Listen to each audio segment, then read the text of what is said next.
Welcome to Empower Hour this Monday, September 23rd. And as promised, we're delivering you a value-packed call today with Ray Higdon as our special guest. Guys, I shared, I don't know if you saw on my social media, 10 years ago, almost to the day, I interviewed Ray Higdon. I was taking his Top Earner Success School. We had just finished. People are having great results.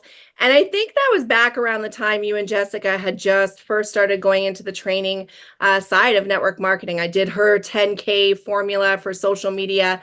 These two, Ray and Jessica, were the first two people that I plugged into for my training when I first entered network marketing. So when we talk on this call, guys, about not being afraid, I was so afraid to ask Ray for an interview, and it turned out to be one of those things that gave me the catalyst to be brave in any situation and not see people with success as people we can't approach, because he immediately said yes. We had a great interview. It's so funny to watch if you ever want to see it, guys. I was so meek and had no idea, but Ray, it's so funny because I was watching you too, and you're so different, right? Like the confidence level and how we are was awesome. But guys, if you don't know Ray Higdon, you may be brand new to network marketing, and that's totally fine, because anybody else has seen Ray, followed his trainings, plugged into his free trainings or his paid trainings or his daily lives that he does that just motivate us and give us the tips, his Rank Makers group and course and membership that you can plug into. He is a well-known entrepreneur and coach and personal development mentor in the industry, and he has helped thousands of people to just accelerate their business and network marketing. He's got a beautiful family, Jessica and his two kids, Sabrina and Graham. And Ray, maybe just a few minutes of introduction of yourself for the people who may not know you, and kind of where your heart is at right now, where you've come from, a little synopsis of Ray. Yeah, sure. And thanks for having me. Welcome. Um, yeah, I mean, 10 years. So I guess, 2034, you'll interview me again. I'm excited. I'll prepare Right? for it. Let's do it.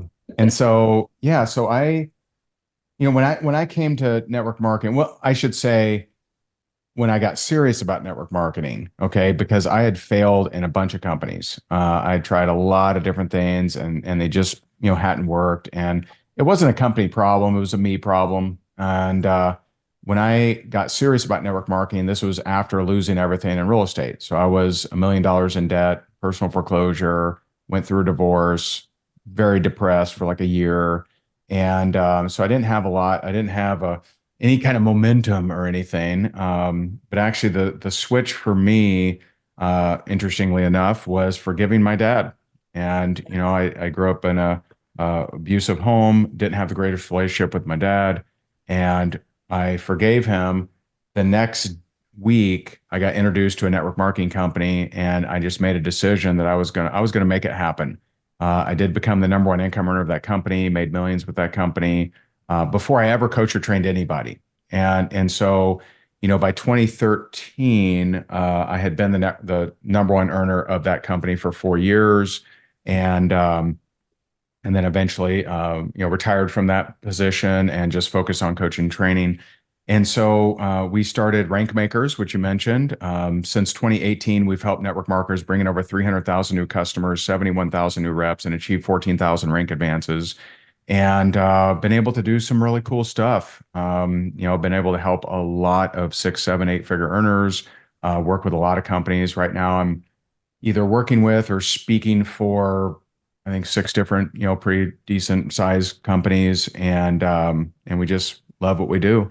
As far as where my, passion is, 21 months ago, I came to Christ. And for me, that was an exchange, not an addition. And so now I'm, just loving that new, different walk.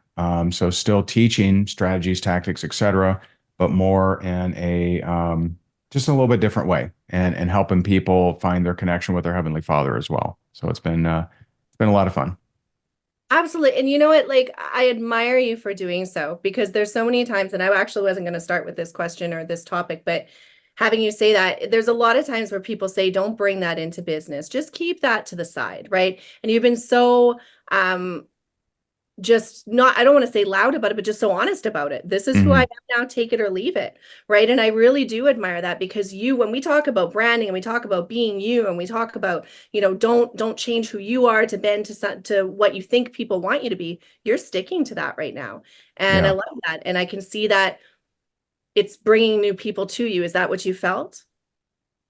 Yeah, and you make it sound like it was a smart marketing decision No, by I don't mean me. that at all. Right. Oh, no, like well, you're edifying me, right? Yeah, Like, yeah, really good for you. yeah. Honestly, it was more obedience than anything. My very first prayer, because I didn't know how to pray. I didn't grow up in the church. I didn't know one verse. My first prayer was I could tell that I was different. When I woke up the next morning, I was different, and I just felt this nudge to pray, and I just said, God, tell me what to do. I'll be obedient. And the uh, first thing I got was go live. And I'm like, ooh, I don't want to go live. I don't want to do that. And so I do this emotional, blubbering mess of a video called My Apology to God, because he had rescued me out of a lot of dark, dark places. And I'd never thanked him, and I'd never edified him or never recognized him. And so he does, although he'll allow me to do ministry from time to time. So I've spoken at several churches. I've ran the service at a lot of different places now. He wants me in the marketplace. He wants me to help. And, it's just how I've always been. I've always, my whole life, if I learn something that will help other people, I teach it. Like that's just how I operate. And so imagine if I find this thing and I've learned this is actually what I've been searching for my entire life, but didn't know, and then I kept it a secret. Like that just I'm just not wired that way. And so at first, a lot of people didn't like it. I got some nasty grams. I got some people not happy with me, and so I had to kind of face that, and it was interesting. And a lot of the nastiest stuff actually came from Christians. They didn't like what I was saying. They didn't like how I was doing it, and so it was an interesting time. Since then, I've had a lot of people that have told me, "Hey, I had stopped following you, but man, I really love this new you." And so a lot of people have like come back to me, I think, and so it's been interesting for sure. It is. And I mean, that's really encouragement for anybody listening to this. It doesn't even have to be based on whether or not you're a believer and how you're showing up, but just staying true. Like you just made a decision. Something happened in your life, you were being obedient, and you're coming out as that person and just being that person consistently, right? Day after day Yeah. after day and improving. And I see that in you. So congratulations on that. I'm so happy for you. I was cheering from the rooftops when I saw that Um, you. So, I mean, there's so many believers in this industry, right? But a lot of yeah. people do keep it very quiet. So that for me, you've shown consistency in once you made that decision, that is who Ray Higdon is now. Consistency and gratitude has always been something you've showed up for from the very beginning. Like when I was taking your blogging course, it was, we could expect a blog from Ray Higdon by 8 o'clock in the morning every single morning. If I messaged you, I knew I was getting a response at 5 o'clock in the morning. Like it was just consistent. And you were very consistent with gratitude and being grateful and doing your practices. What is one practice that you've done since the very beginning, since back then, since when you started, that you have continued to do or maybe even improved on that you do daily? I create content. I mean, provide value in the marketplace. There's a lot of people that they wish for, pray for, whatever, for more money, but they're not putting value in the marketplace. Mm. Like I may have, there definitely are times, like yesterday was one of them. Some days are low production days, but no production days don't exist. I don't have those. So I create content every day. I did, some people know I did a video a day every day for 12 years from July 2009 to July in 2021. And so, and I think I've only missed, I don't know, 7 or 8 days and 15 years or something like that. And so I'm strange, but that's how I'm wired. Like I know people out there need help, and I'm just obsessed with providing that help. And so I have a lot of new practices, but as far as one that's stuck since July 15, 2009, creating content on a consistent basis. That's awesome. And I think that, you putting value out into the marketplace has been something that is, and doing it consistently, that's your thing. But when people see you show up like that and you're not asking for something every single day, right? You're just consistently showing up with that value. And that's what attracted people to you. And the guys listening, this is massive value. People are like, how much did you pay Ray to come on to Empower Hour? And I'm like, we didn't. He's doing this out of the goodness out of his heart I and pray just coming to. I pray on every interview, and I'm like, Lord, you want me to do this? And I got a yes, so here I am. So Right on. Well, that's good. Thank you, God. I'm going to ask one more question. I know Peg and Paul have questions as well.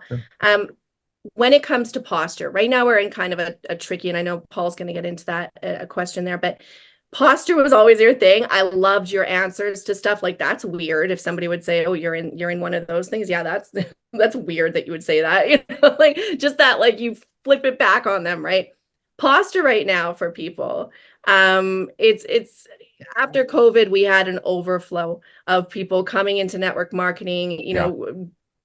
talking to everybody they knew. Everybody's kind of sick of it. What would you recommend for posture right now in network marketing? What can somebody hold on to with what you see in the industry? Still the same. I mean, it's, posture didn't change. You may have changed, but posture didn't change. And so first to define posture, posture is the belief in what you have, regardless of external acceptance or approval, which allows you to manage the energy of the conversation. And so I found that most people don't fully understand that definition. And so I have to tell a story. And so one of my favorite stories, I know you've probably heard, Angel, maybe all of you, I don't know. But I remember, one of my, people on my team got me on a three-way call, and this guy right away says, I've tried a bunch of these things and none of them ever worked. Right. So that's how we're starting, right? Great start, right? And sometimes calls go that way. And so I'm not going to dance for somebody. I mean, most network marketers would say, well, this one's different. It's got a great comp plan. We got ground floor. They would do some kind of weird song and dance. And instead, I just said, well, he said, I've tried a bunch of these things and none of them ever worked. And I said, well, what makes this time any different? And so he kind of, he wasn't ready for that. So he kind of, and he's like, well, I'm coachable and I need to make money. And I'm like, oh, okay. And so we continued forward. And then at, maybe, 5 minutes in, he said, well, tell me about the comp plan. And he said it just like that, forceful, aggressive. And I said, to me, I said the obvious. Like once you've done posture for so many years, things are obvious to you. And so he said, tell me about the comp plan. And I said, did you know the comp plan of the other companies? He goes, I sure did. I said, I guess it didn't matter. Right? Isn't that the answer? Yeah. And he was confused. And so I let it sink in for a second. And I said, listen, if you want to make money, I'm going to show you how to do that. You got to be coachable, which you said you would. Listen, you want to learn the comp plan, go learn the comp plan. But apparently that didn't help you in those other companies, but I can help you if you're coachable. And if you're not, then we're just wasting our time. And so that's posture. I'm not desperately trying to answer their questions in a pleasing manner. So it's you understanding what you have. See, most people out there have problems but no solutions. The network marketer has a solution. You have a solution. So you actually are the prize. You're the minority. You're the people that you're the person that can help someone gain time freedom, money freedom, and be in an uplifting culture. They don't have a way to do any of that. So why do you treat them like why are they so coveted and so such the prize? And I'll do anything to get them, right? You have the prize. And so recognize that and be postured around that. It doesn't mean arrogance, doesn't mean being rude to them, but sometimes you gotta, kind of help them get out of their own way. I mean, if this guy he had failed in a whole bunch of companies, right? I'm trying to give him a different way of looking, because if he looks the same way, he's going to get the same results. Yeah, that's perfect. And I think when you say that, when we come into network marketing, all of a sudden we're desperate and weird, right? We don't know how to talk Yeah. to people. We don't know how to act. We don't know how to like even sell something that we're passionate about, right? Or even share something. So that's great, guys. I hope you're taking notes. Paul, I'll pass it over to you. I know you have some questions for Ray. I just threw out all the questions I have for Ray because I just made a bunch of notes and I want to dive a little deeper into some of the things that he shared. And first of all, one of the books that really helped me with posture was Jerry Spence. He's that lawyer with the long hair and the buckskin jacket. It was called How to Argue and Win Every Time. And it's not about what you think the book is about. And it's just about how we all have that same power. And Peggy, I've done this coaching and with you about how we give up our power to the other person out of respect or whatever. So great, great book to start off that posture game, because you have to have it. One of the things you talked about in your story is that whole rock bottom, the losing it at real estate and the foreclosure. And one thing I'm struggling with is to how to help people understand that don't let it get to that point. We have an opportunity, we have a business in our industry that you don't have to go through such a bad situation. So a little bit about that, like why do so many people find this industry at that moment in life? Right? Because there's a lot of stories like yours, tons, right? Yeah. And then what about just saying, hey guys, why let it get to that point? So a little bit more on why do we have so many? There's literally hundreds of those rock bottom stories in network marketing, and people think that's the only way they're ever going to be a 6 or 7 figure earner is because they don't have that rock bottom story. Like they have to go and get a divorce, you know? Yeah. Any comments on that? Yeah. So, and I've met people that have like trauma envy. They're like, man, my mom and dad were nice to me and stuff. Like, what am I going to do? It's like, Right. what are you talking about? Right. You don't have to have whatever you've gone through. God has equipped, anointed, and called you to go help the person you used to be. So I just happen to be equipped, anointed, and called to help people who've been through abuse, who've been through trauma, who have lost it all. Right. And so everyone has been equipped to help some type of person, and most often many types of people. And I remember, we had a client that, she was a multiple six-figure earner as an executive, got into her first company, hit $1 million a year her first year in her first company. That company, she had a problem, went to the next company, hit $1 million first year there, right? So I'm like, okay, where have you ever struggled? Because no one relates to the person who's never struggled. Nobody. And so if you get up and just tell how awesome you are, people will golf clap, but they don't connect with you and they don't see themselves in your story. And Mhm. so we had to dig. I had to ask a lot of questions.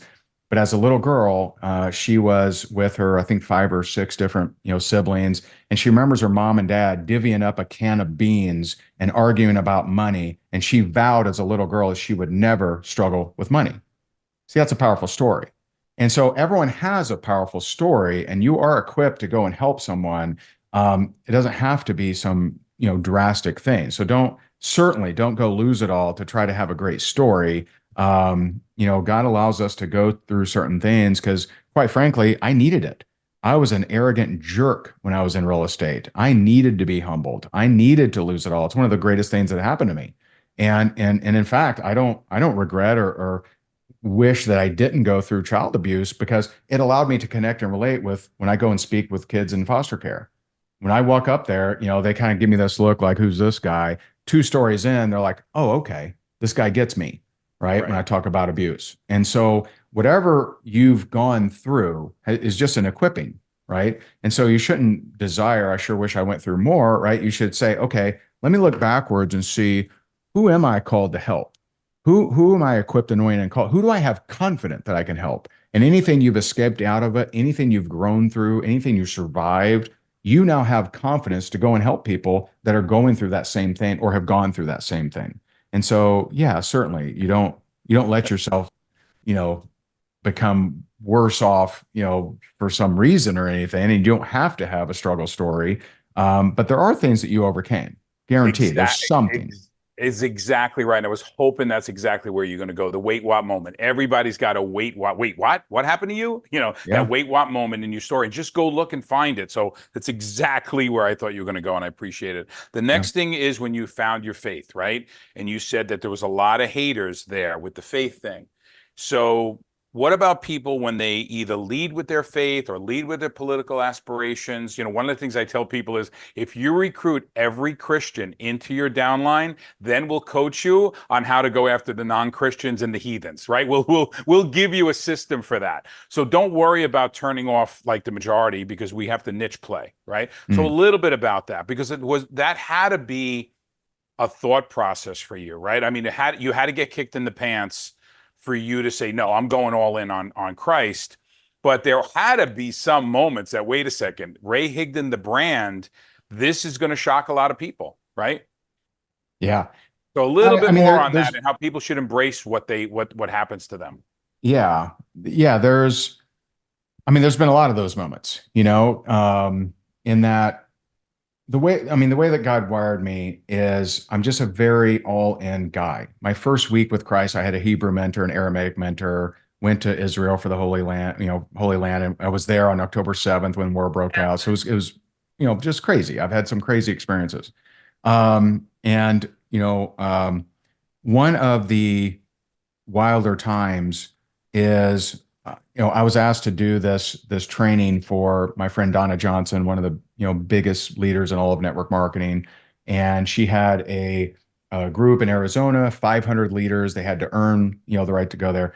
And so I was praying. I was praying about, okay, what do you want me to cover? Right? What am I covering here? And so I was getting, some downloads, some nudges of what to cover. And then I got read Isaiah 53, which at that point in my career I hadn't read yet. I'm like, oh, okay, that's interesting. And so I go and read it, and it's all about Jesus. I'm like, oh, okay. Hmm.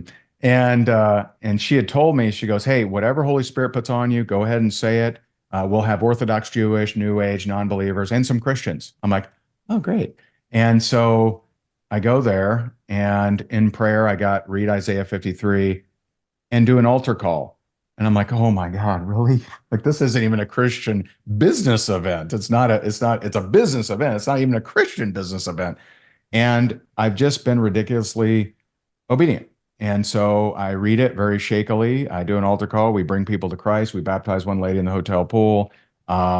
Since then, hundreds and hundreds and hundreds of people in the different teams have come to Christ. But I remember my wife is in the front row. And so she afterwards, she's like, I don't know about this, babe. And I'm like, babe, I would never choose to do that. That's what I got in prayer, and I'm just obedient. He wanted me to do it, so I did it. And so she didn't talk to me for like an hour. And so we have to go back to the dinner, and she says to me, she goes, I don't know how we can show our face. And I'm like, babe, I'm telling you, I know that you think this is Ray making these things up and whatnot. I don't want to do these things. That's the last thing I want to do.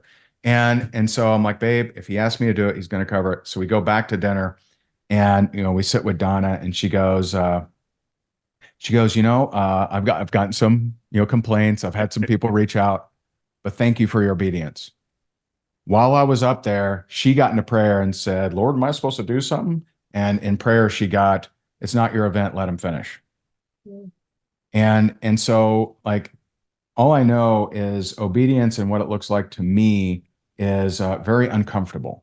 It's been praying for a stranger. It's been giving more than I absolutely wanted to. It's been doing things for people I really didn't think made sense.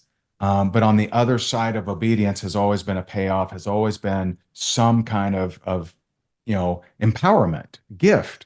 And so it's been a wild ride. And so I pray, I mean, every single day I'm praying, Father, what would make your heart happy? Father, who should I reach out to today? I'm just asking for direction literally all the time. It's a primary theme of our upcoming event is how to better hear from God, and knowing that your heavenly Father wants to know about your business. That, like, if you have, most of us probably are parents, and if your son or daughter comes to you and says, hey, can I talk to you about my career? You're not going to say, no, let's just talk about sports, kid. Right? No. You want to know about their business. You want to know about their career and aspirations and their dreams. And so does God. He wants to know about what are you up to? He wants to be involved with you. And so that's just how I operate. I bring him into every area of my life and ask for his advice. And he nudges me uncomfortably to do things I don't want, but they always grow me. So it's kind of how I roll.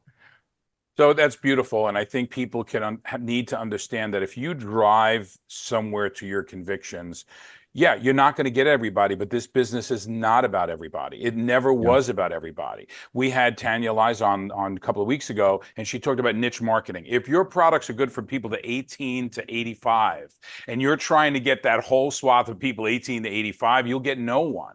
Yeah. So if you're troubled by that, if you're listening to us either on the replay or you're on live with us now, by the way, you still have time to invite people to get to this call. Don't let them rely on the replay, because they're never going to watch the replay. If you want to really build your business, you want to build rapport in the industry, start contacting people you want to get to know, and use this as the catalyst for you to meet them, to develop a relationship with them. The people you know today are the people who are going to probably join your business sometime in the near future. So that's number one. Number two, if it's politics, if it's religion, whatever it is, and you're not sure, but you feel strongly about it, and you're not speaking it into your business, you're going to have trouble building this big. If you truly want to build it big, you want to make a couple $100 a week, that's fine. You can do it by not really having convictions. But so many people I talk to want this and want it big. And that's why we have Ray here, because if you want it big, that's why you're here. You just don't know how to get there. And everybody thinks there's this big mystery with our industry. I asked really what I wanted to ask, because everything else is really those typical interview questions. So where do we want to go now, Angel? I think that I'm going to go to Peg next, but I wanted to touch on a couple of things that Ray said, and I really hope people heard it. You are equipped, anointed, and called already. That you're covered already, whatever that calling is. So like when we come into network marketing and we feel this pull, and then we start to feel weird and we start to question how can I do this myself? I love that. You're already equipped, anointed, and called, right? It's already done. So if you have that kind of a belief going into it, and what I loved about listening to you is thinking of the Ray Higdon training back in the days where it was just not just, but it was affirmations, and it was say this, and now it's father, show me, father, like I love that. It's the evolution of seeing you change, right? I just think it's awesome. My daughter, go ahead. Go ahead. I'm sorry. No, I was just going to say my daughter was baptized at a hotel pool at a networking event, and I was rebaptized in a hotel pool. So it works. It happens. That's cool. And talking about the anointing. So, I always like to say, okay, is what I'm sharing, is it even biblical? Right. And so you look at 2 Samuel 11:1, it says, at the time of the year when kings went out to battle, David stayed home. Okay, so King David, at the time of the year when kings go out to battle, David stayed home. The next verse is Bathsheba, where he commits adultery, commits murder. And so when you don't walk in your anointing, you are very likely going to be miserable, and you're going to make mistakes. You're going to have regrets. So we want to figure out, what is our calling? What is our purpose? What are you calling us for? And the easiest way for us to figure that out is just look at, what has he had me go through? What has he allowed to occur in my life that has given me confidence, because I overcame that? Because I now know I can now go and help the person I used to be. And so all of us have gone through different things, whether it's a tough, we had a tough mom or a tough dad, or tough parenting, or narcissistic relationships, or been broke, or whatever that is. You overcame that, survived that, got through that. You now are better equipped than the person who's going through that or is still struggling with that. And so that's the fastest way for you to know, okay, where is it? Who does he want me to help? We'll just look at, well, who am I already equipped to help? And, you've lost a little weight. You don't have to be in perfect shape. You've lost a little bit of weight. Go help people that are in worse shape. Go help people that are trying to lose a little bit of weight. You don't have to be perfect. You don't have to be a guru. You don't have to be the expert. But whatever you've overcome, you can now speak to with confidence, because you've done it. That's good. That's really good. And I want to just quickly also mention, you've shown and talked about recently about how Jessica did come around, how it's completely changed her faith as well, and how she's come to Christ. So you guys worked through that as well, right? Like that first her saying, "Oh, I don't know," and not talking to you for an hour. Really, I'm sure it changed everything for you guys. Oh yeah. I mean, he has grown us so much, man. He has just grown us so much. I can't share all the examples. One of the examples is, when we were in Israel, and, the first 4 days were selfies and souvenir shops, and then bomb shelter 3 times, right? Because we were, that was the Saturday of October 7th, where they, killed all the people in the, concert, and dragged people out of houses, etc. And so we just had a very tough week. She booked 6 different flights. They all got canceled. In fact, the day we flew out, they launched 4,000 rockets at the Tel Aviv airport. Of course, the Iron Dome took them all out, but it was just a crazy situation. We're sitting on the plane. We had one last argument, and we're texting back and forth. And I have the thought, are we even going to be together when we land? Like, I really had that thought. We've been married 13 years. And as soon as I had that thought, God showed me where he'd been working on me. Like, the whole time I thought, he's working on her faith. She needs a faith up, man. Actually, it was me he was working on. My issues from childhood of not being heard, not being listened to, not being enough, not being important, all of those things he allowed to surface up to get them out of me, because I don't have them anymore. And so that's what he'll do, because he's the perfect father. we try our very best to give lessons, like I was just at baseball lessons with my 5-year-old, right? And so I'm like, all right, buddy, stand back, hit the thing, right? So we try our very best to give our kids lessons, but he knows the perfect way. And sometimes the perfect way is being in a war in Israel. And that's how I had to learn it. And so, you can wish for the easy way, but a lot of times you're going to have the way you would never expect, but it's the perfect way. It's the way that you actually will learn and overcome that handicap. So Ray, Yeah. it seems to me like you need the sledgehammer version Yeah. to make change versus Yeah. that whole tap on the shoulder kind of thing. Well, Let's take and this is from the first time I ever got any kind of inkling that God was real. So in 2006, I was up in Grand Rapids, Michigan with a real estate partner, and he said, "Hey, we're going to church. Come to church." I'm like, "I don't go to church. No thanks, man. Not my cup of tea. Come on to church." So he convinces me. On the way to church, in my head, I say, "God, if you're real, I want to hear the word water buffalo." Right? How random. Why water buffalo? It's not like I love them or something. And so we get to the church, and for the first time in church history, they have a visiting pastor from India who shares the story of a stubborn water buffalo. Tells an entire story about this stubborn water buffalo. And I'm like, "Ooh, that's strange." And I tell Brian, he's like, "Praise Jesus. Hallelujah." He's running around. I don't do anything.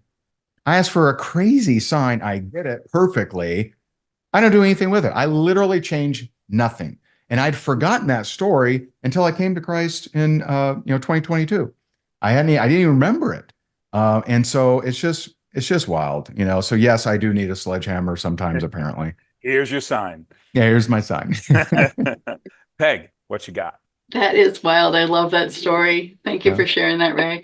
I love what you, and as I'm listening to you, my question I may have answered myself.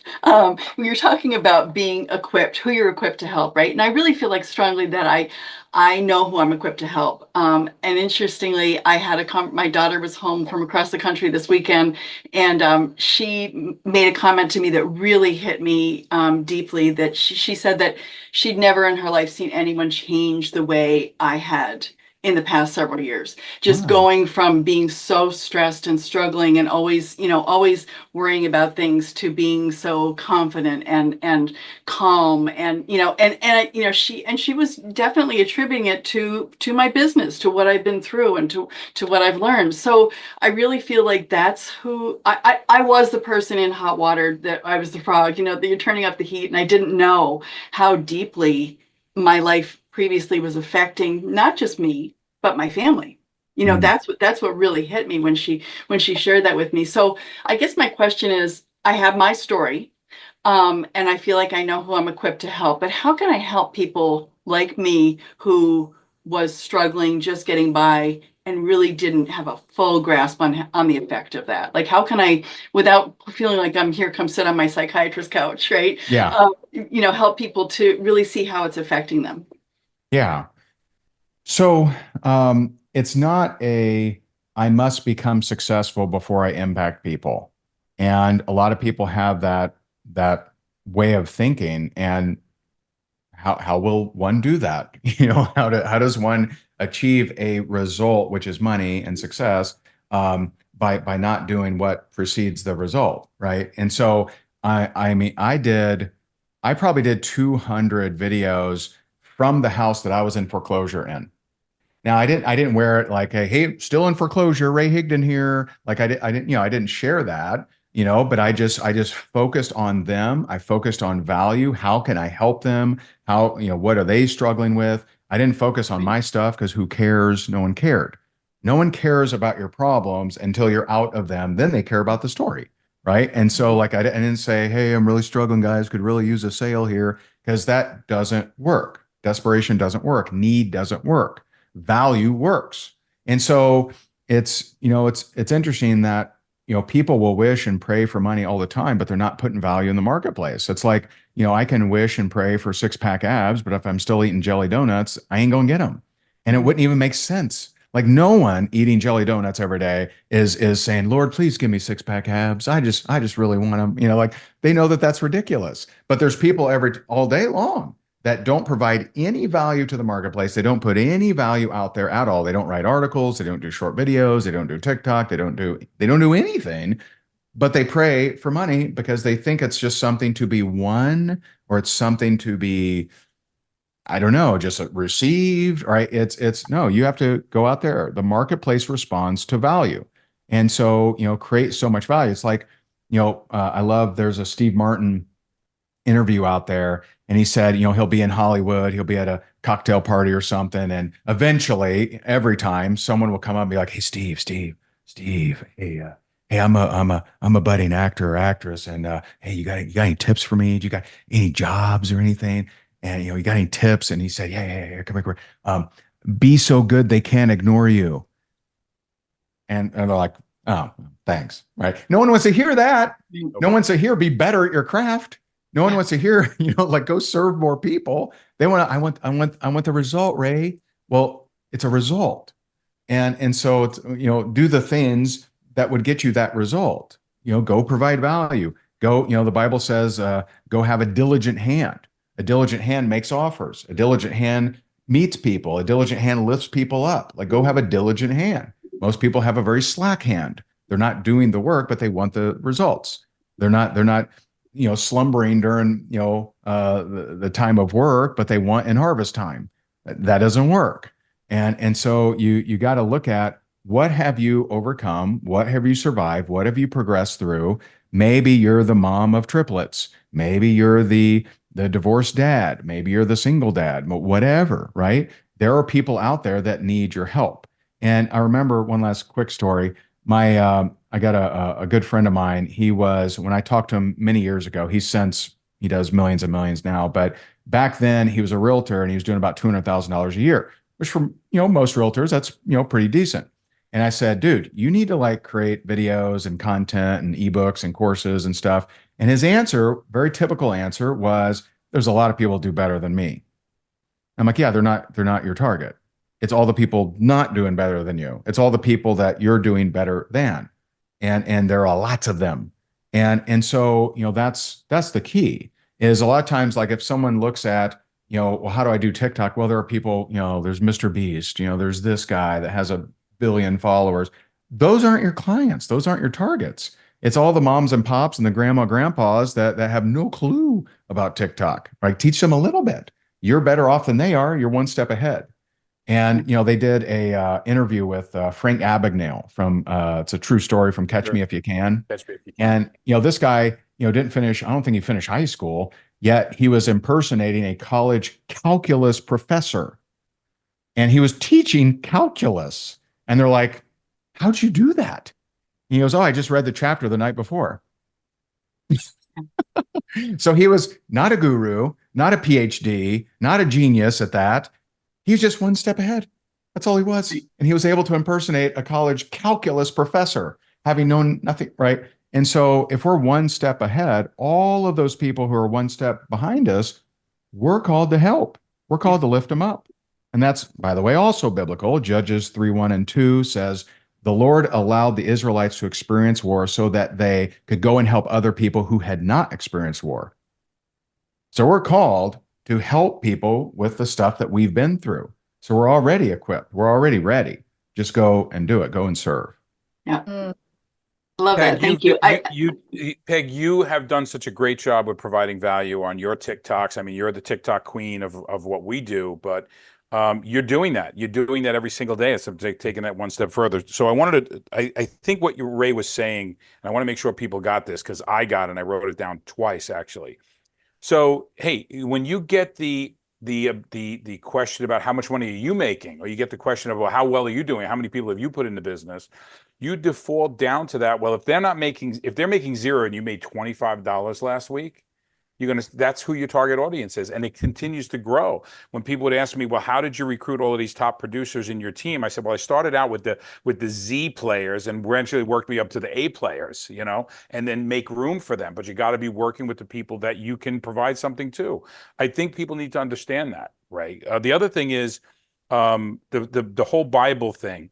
I'm going in my head. I wrote down Tony Robbins, Jim Rohn, Zig Ziglar. And if you dilute down their teachings and you dilute down their trainings and you keep breaking that story backwards and backwards and backwards, you come up to the Bible. You really do. I mean, it's the You ultimate do. self-help book, really. You know what I mean?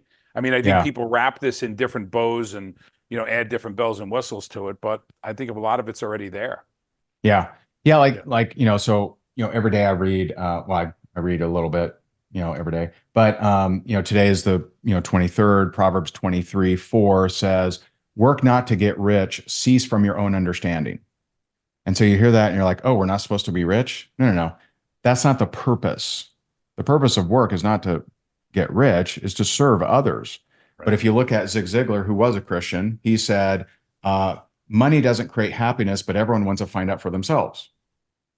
Same thing. It's same verse, just different words, right?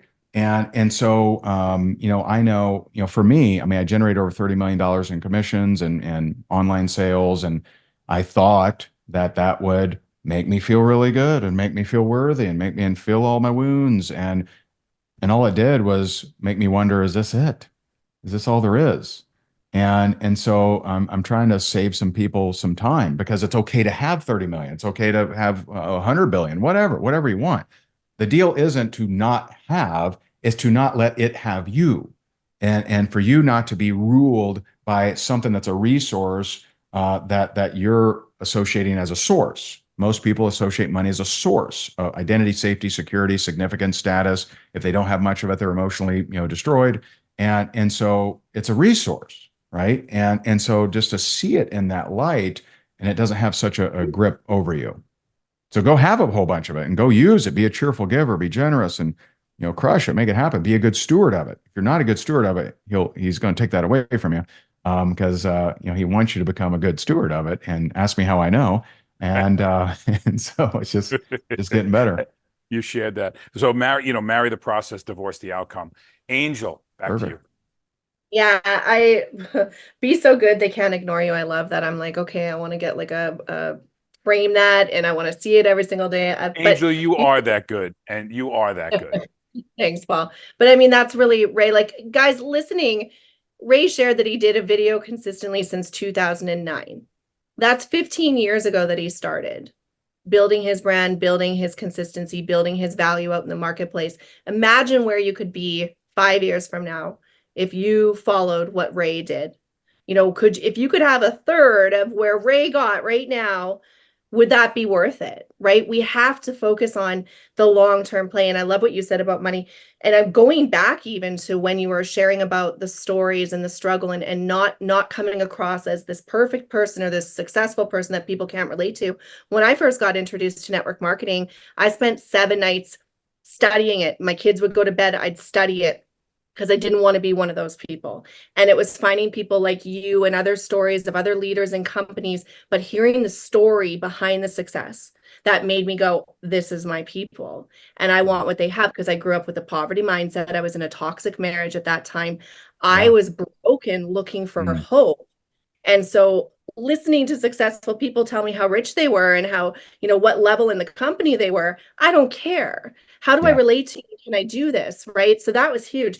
So I think, you shared, there was one question I was going to ask you about your biggest challenge, but I think that, coming out in your faith is probably one of the biggest challenges that you had, and like, not challenge, but like, something you've had to go through. But what is one thing, we come across leaders or even brand new network marketers who kind of hoard their people. They're afraid to be open. They're afraid to have that abundant mindset thinking. But we have to be open to opportunities. We have to be open to coaching. We have to be open to being bigger and better and leveling up in our business and understanding what that means. What is one moment in your network marketing career, your training career, or a conversation with somebody that just stands out as one of those pivotal moments for you, where if you had been closed down, you would have missed that moment? Teaching. Yeah. I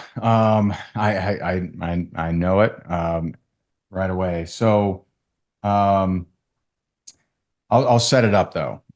So and it wasn't associated. I remember in probably 2010 or 11, I'm like, you know what, if I have $1 million year, man, then that'll mean I've made it. That'll mean something, man. And so, 2013, I had my first $1 million year. 2014, my first $1 million month. 2015, my first $1 million day. I had a $3 million day. Not every day that year was 3 million, but I had a $3 million day. Nice. And none of those are it. Okay. Here's the one that was it. So I come to Christ in November 2022, and I had been hired. I don't remember exactly when, maybe 6 months before that, to go and speak in Costa Mesa, California. And there was about maybe 600 or 700 people there. And so I go there, and he had asked me, he said, "Hey man, since you've come to Christ, can you give your testimonial on Sunday?" And I'm like, absolutely, would love to. And so on on Friday, this girl comes up to me, and I'm like 3 months in. Okay. So I don't know hardly anything. And this girl comes up to me and she goes, well, and she had, pink hair, Wiccan necklaces and piercings and stuff. And she said, she goes, "Hey, well, how do you know that God's real?" And so, I mean, 3 months in, what do I know, right? And so I'm like, well, and I start trying to explain it, and I'm like, I just asked for a sign. And so she's like, okay. And so she comes back the next morning and she said, "Hey, this may seem weird, but the Uber driver last night, he said, 'Hey, I'm supposed to give you this.' And he handed me a prayer book." And I could tell, like, that's different and interesting, right? But I could tell it wasn't convincing. So I said, "Ask for another sign." Well, meanwhile, that day is a Saturday. I'm supposed to give my testimony the next day. Someone comes up to me and says, "Hey, I look forward to your sermon." And I'm like, "Sermon?" And he walks away. I'm like, what are they talking about? Another guy comes up and goes, "Hey, if you need help with the altar call, let me know." Walks away. I'm like, "Altar call? Like, I've never even seen one." Because I didn't respond to an altar call. Mine was, outside of the church. So I'm like, what is going on? And so I'm like, okay, I guess I'm supposed to do that. And so that night I Googled how to run an altar call. And so, because I don't know. And so the next morning, I mean, I'm so scared because I mean, I'm 3 months in, right? How do I do this? And so I shared about church hurt. I shared about father wounds, because those are the two things that are the most likely to keep people from God. Either they've been judged or shamed by someone in the church, and they believe that that's God when it was a person, or father wounds. How we view our biological father is often what we transpose against our heavenly father. So I thought God was mean, uncaring. I'd never be enough. I'd never be good enough. He'd never be proud of me, because that's how I felt about my biological dad. Okay. So those are the two topics that I share at the sermon. And I sloppily do this altar call. 20 people come up and accept Christ, including the girl, pink hair, Wiccan symbols and Wow. everything. And Wow. she said something really wild to me. So first of all, just that feeling. I mean, I've spoken in front of 27,000 people live. Like, that was a much bigger crowd, and that was awesome. Nothing was like that feeling. And she came up to me, and so the experience was, the 20 people, okay? But a special story of that day was she came up to me and she goes, "Hey, can I show you something?" I'm like, "Sure." And she shows me this crumpled up $5 bill. And she says, that morning, she said, "God, if you're real, I want to find something more than $5 on the ground." And she found this crumpled up $5 bill. And when you uncrumpled it, it had 20 inside. Whoa. And that's what got her to Wow. say, "Okay, God, I get it." She accepted Christ. About 20 people did. That was my very first altar call ever, 3 months in. And that just, it gave me such a different feeling. I've helped people make millions of dollars. I've helped people get off foreclosure, homelessness. I've helped people get over depression or, suicidal or, thoughts, etc. But nothing gave me that type of feeling. And I'm just like, I want more of that.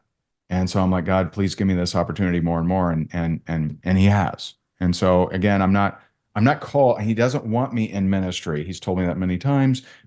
He wants me in the marketplace and to help lead people with all the things he's equipped me with.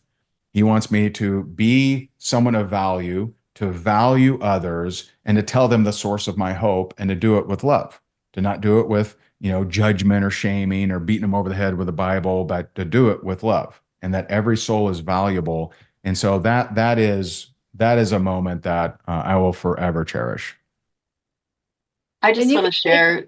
something with you, Ray. I love that story. It was amazing. And I'm getting messages from people of how much Me they're too. getting out of this. That's what And my phone Yeah, is I don't see any literally messages, so I can't see anything. my flame is I'm blowing getting up. just, yeah, I'm getting direct messages coming to Oh, me, and someone who just said to me, this answers the pieces of the puzzle for me because mm, I've always had a hard time. I have had a hard time reconciling my faith with my business. yeah, So yeah, this is really powerful. Thank you. yeah. Angel, I think we're kind of running out of time, and I want to know about We faith over are. fear. And I'm going to let yeah, you ask the question, but just one thing I want to say. One thing I want to say, Ray. You're known for network marketing. Faith over fear kind of bridges that. It's this kind of like this straddling of the Yeah. businesses. So, what value are people going to get out of faith over fear? So, we'll close with that because we're kind of running out of time here. But go ahead, Angel. I just wanted to show that how faith over fear, time to place. I know you got a ton of speakers there, and then how does somebody who hasn't found their faith yet? I didn't even know what an altar call was because I grew up Roman Catholic. Okay. Someday I'd love to tell you my Korea story because the churches in Korea are phenomenal. Angel, why don't you take us out and let Ray talk a little bit about faith over fear? Sure. Notes down because I'm taking notes too, not just for myself, but because we like to recap the following week, Ray, of what our leaders have come in and our speakers have come in and shared. Do the scary, guys. If you can't relate to Ray's story, because maybe your faith isn't there, maybe you don't have that relationship with Christ yet, where you're like, okay, I don't quite get that. Put it into your business. What if you did that scary thing and you reached out to that one person that you know really needs either the business, your products, you're really holding back and it could change their lives. We talk so much about sitting back and watching our teams walk the stage and what that feels like. It doesn't come from ego. It comes from, oh my gosh, something I did, one action I took changed one person's life, then 10 people's lives, then 100 people's lives, then like you, Ray, thousands of people's lives have changed because you consistently have gone out there, delivered that value. Now you're doing it in a massive way where you're following God's call on your life and being obedient and doing those scary things. That's a scary thing, right? So you think of a Ray Higdon in network marketing. What could he possibly be scared of? Well, God puts him in a situation where now he's preaching a sermon and doing an altar call. And that's the scary thing, right? So it's that next level for you of where God is taking you. I want to quickly talk about your book too, The Faith-Driven Network Marketer. Even if you're not at that level, guys, or you're like, I don't quite know, or think about what faith means in just believing that you can do this, in just believing that you have been put here for a reason. If it's just to change some lives, isn't that an amazing reason to be here on this earth right now doing the thing that we do, right? So absolutely, Ray, tell us about faith over fear. It's so funny, that first video that we did, the interview, it was your first Top Earners Academy live that you guys were about to do. So you guys were just going into that. Now it's faith over fear. Tell us about it, what people will get from it, what that looks like, why they should be there, either in person in Orlando or live, where they can get these tickets. Hear more about it. Yeah. So, first of all, we have more number one earners speaking at this event than I think any event that's ever existed. And, we have so many different rock stars, legends, anywhere from, just absolute marketing geniuses, which we are heavy on marketing, right? We do teach a lot of marketing because I always have. I've always been, a big fan of attraction marketing, social media marketing, et cetera.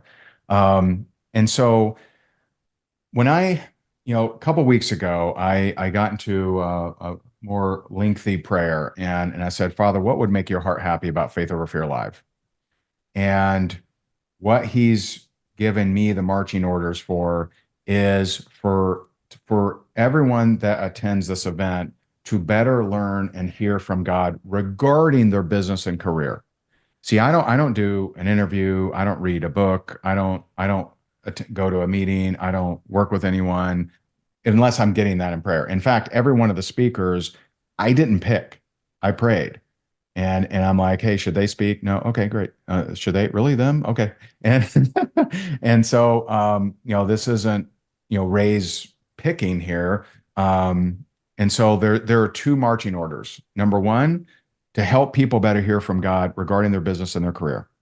Number two, to learn the strategies and tactics that are going to help you make a bigger impact. We're called to be the light. You're the light of the world, a city on the hill that cannot be hidden. And so we're called to be that light in a time where it's really, really needed.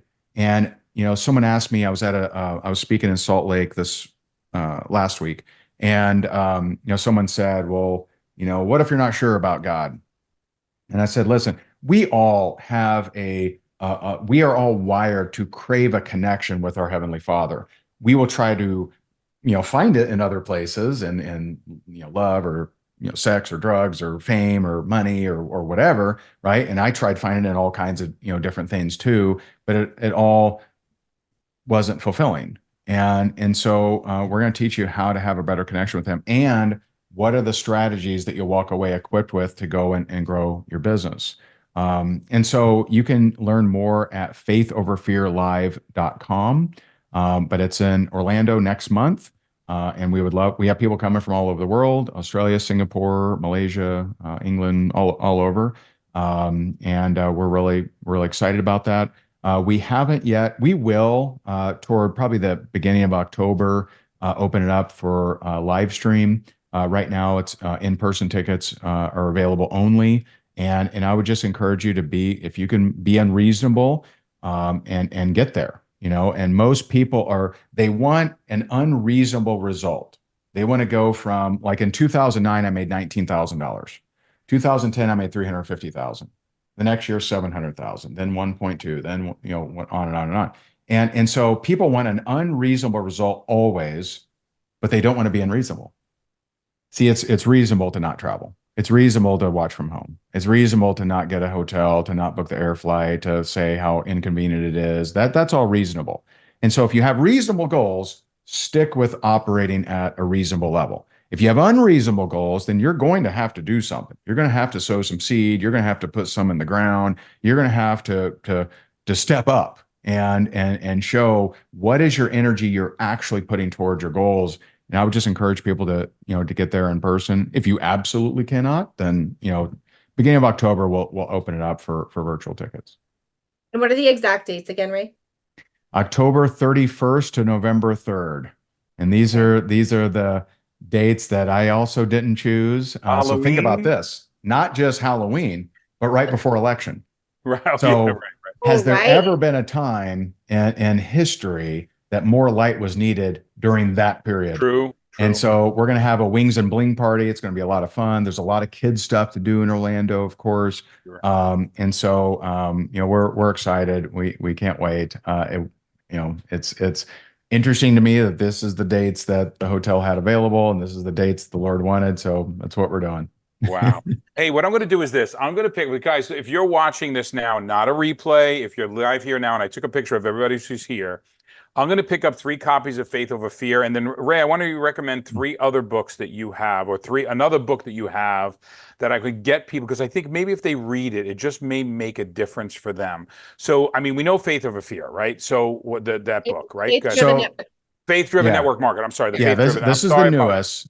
That we're going to get 3 copies to give away. But if you only attend next week's wrap-up call, recommend another one, and I'll pick these up from you, and we're going to give them away. I would say the leadership one.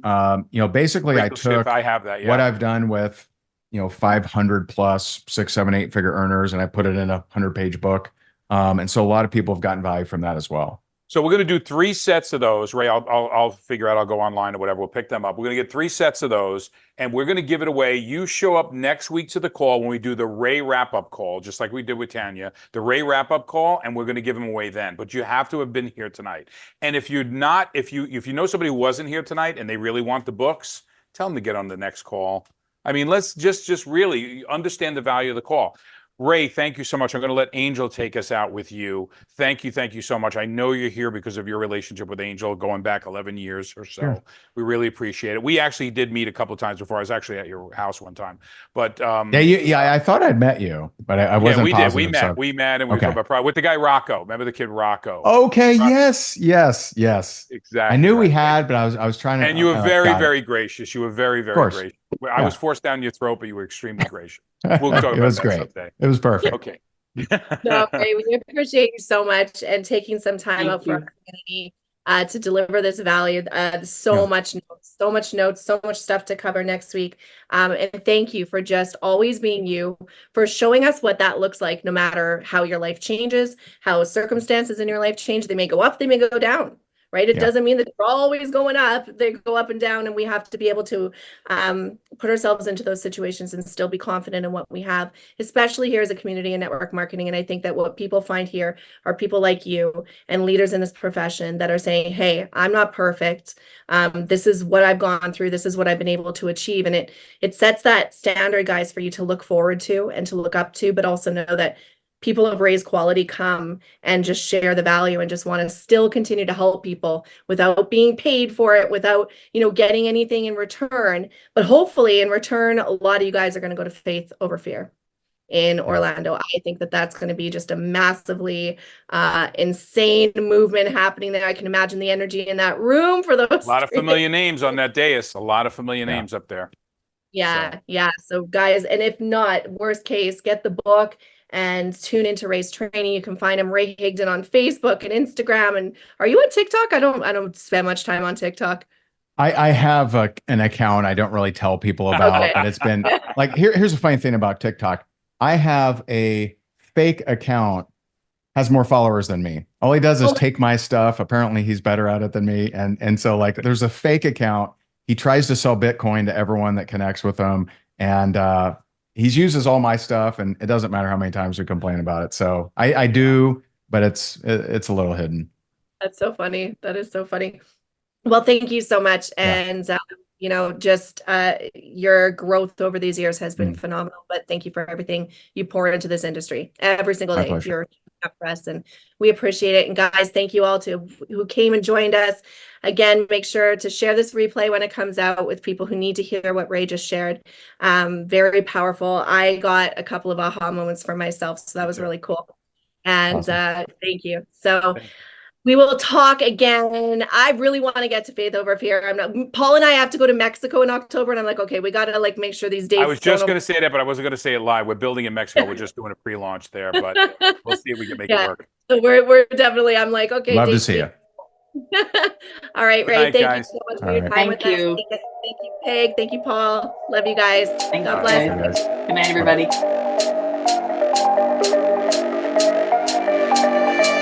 Don't